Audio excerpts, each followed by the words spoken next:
High squad இந்த video தான் வந்து இப்போதைக்கு சோஷியல் மீடியாவில் பயங்கரமாக ட்ரெண்டிங்காக போயிட்டு அது என்ன வீடியோன்னு பார்த்தீங்கன்னா எல்எஸ்ஜி மேட்ச் தோத்ததுனால அந்த டீம் ஓனர் வந்து கேஎல் ராகுலை வந்து திட்டுறது. இவர் யாருன்னு பார்த்தீங்கன்னா புனே சூப்பர் ஜெயின்ஸ் விளையாடும் போதே தோனியை கேப்டன்ஷிப்லேருந்து வெளியெடுத்தவர். எதனால் அப்படி திட்டாருன்னு பார்த்தீங்கன்னா சன்ரைசர்ஸ்கோட ஆடின மேட்ச் வந்து எல்எஸ்ஜி கன்ஃபார்ம் வின் பண்ணியிருக்கணும். பட் ஆனால் 160 ரன் வந்து 10 ஓவர்ஸில் சேஸ் பண்ணதுனால ஓனர் பயங்கரமாக கடுப்பாக இருப்பார்.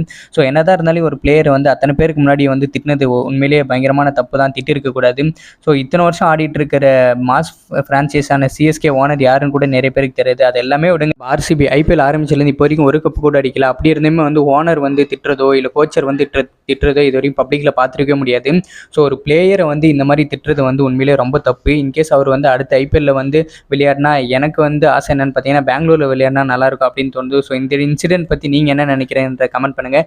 கேஎல் ராகுல் வேறு டீமுக்கு போனால் எந்த டீமுக்கு போனால் நல்லாயிருக்கும் அப்படின்றதையும் கமெண்ட் பண்ணுங்கள். இதே மாதிரி நிறைய வீடியோஸ் பக்கம் நம்ம சேனல் சப்ஸ்கிரைப் பண்ணாதவங்க சப்ஸ்கிரைப் பண்ணிட்டு மாதிரி கமெண்ட் பெல் பட்டனை கிளிக் பண்ணுங்கள்.